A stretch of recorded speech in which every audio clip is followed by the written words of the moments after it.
My name is Jennifer. I am 63 years old. I am an old woman. I live alone in my small house. My husband left me a long time ago. I have only one son. His name is Robin. Robin was very little when my husband left us. I don't think Robin even remembers him. He does not want to talk about his father. My life has not been simple. After my husband left, I had no money, no job, no place to live. I had to earn money, and also take care of my son.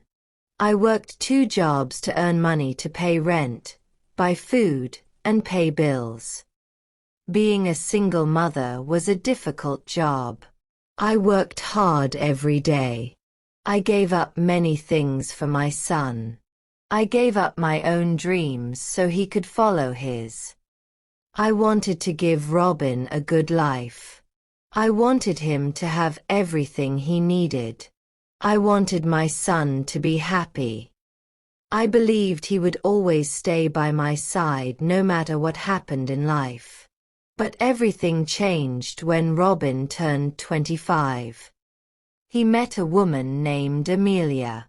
He was so happy when he told me about her. One Sunday, he brought her to my house for dinner. At first, she seemed very nice. She told me I had a beautiful home. She said my cooking was wonderful. But when I looked into her eyes, I knew that something was wrong. I did not see honesty in Amelia's eyes. But I said nothing. I wanted Robin to be happy, so I smiled back at her. After that first meeting, Amelia began to change my son. She was very clever. She never said bad things about me directly. Instead, she gave small suggestions to Robin. Amelia told Robin that his clothes were old. She said he should try expensive restaurants instead of eating my food every week. She talked about her modern friends, and soon Robin did not have time for his old friends anymore. He started to talk like her and act like her friends. He was becoming a different person, someone I did not know. He was not my Robin anymore. Robin stopped visiting me on the weekends. Our Sunday dinners became a memory.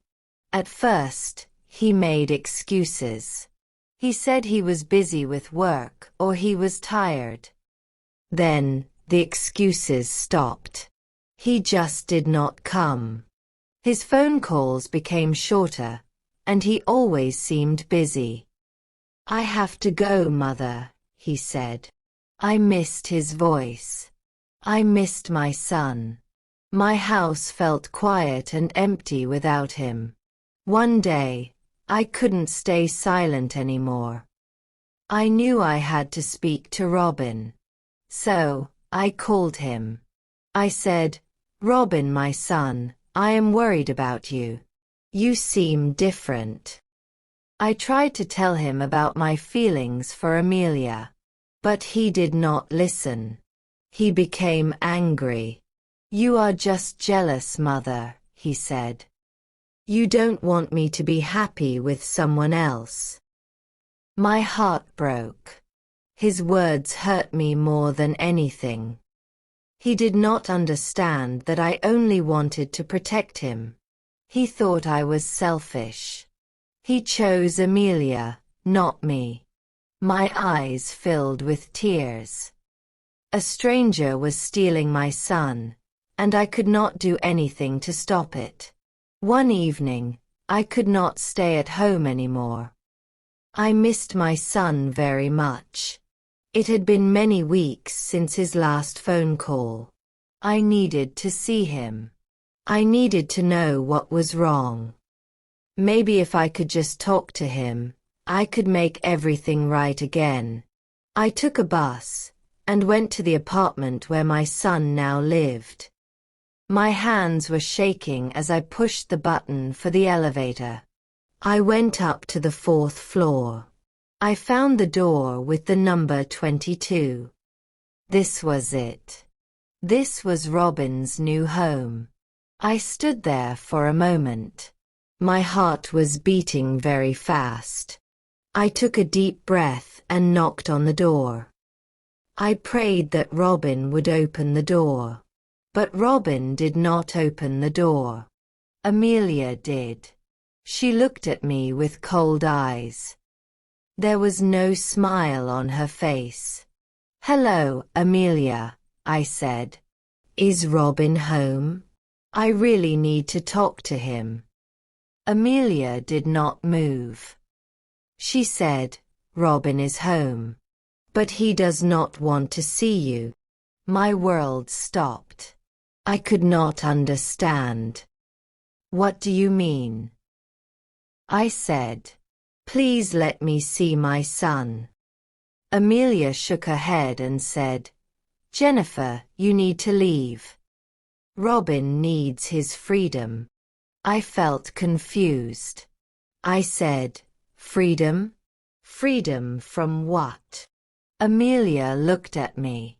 "Freedom from you," she said.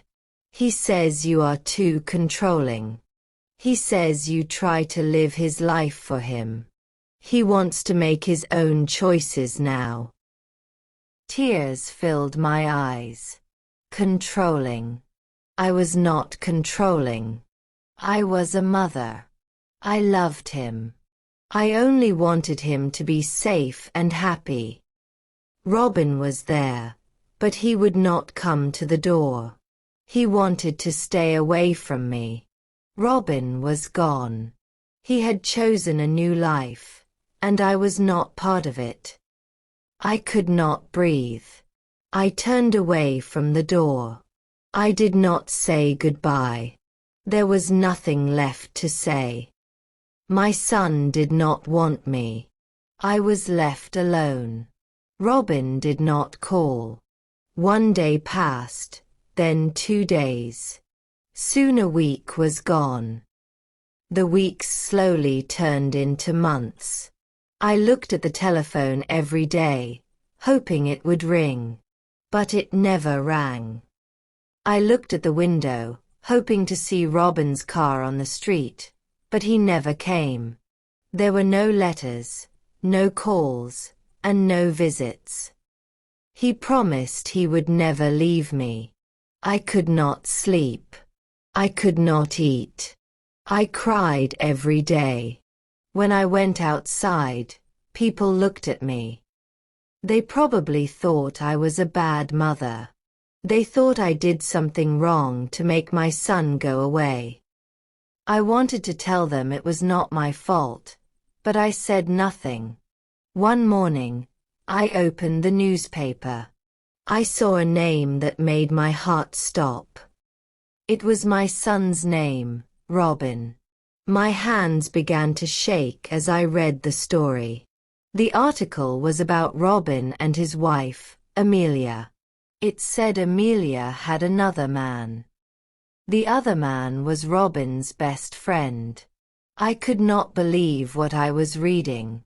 My poor son was all alone. I wanted to help him. I am his mother. I wanted to run to his house and hug him. I wanted to tell him that I was there for him. But then I remembered standing at his door. I remembered Amelia's face when she told me to leave. Robin chose her. He chose to leave me. I wanted to call him, but I was scared. What if he did not want to talk to me? I loved my son, but I was afraid of being hurt again. Suddenly, there was a knock on the door. This was strange. Who could be here? Nobody visited me anymore. I took a deep breath and opened the door. It was Robin, my son. He looked so different. His face was pale. His eyes were red. He did not look like the man who left me 5 years ago. His eyes were full of tears. "Mother," he cried. Mother, I'm so sorry. I'm so sorry. My heart stopped. I put my arms around him and hugged him. He was not the man who broke my heart. He was just my son, and he was home. My son is finally home. Robin lives with me again in our old house. Now I hear his voice every day. I do not cry at night anymore. I sleep peacefully because I know Robin is safe in the next room. Some people ask me if I am still angry. They ask how I can forgive him so easily. They do not understand a mother's heart.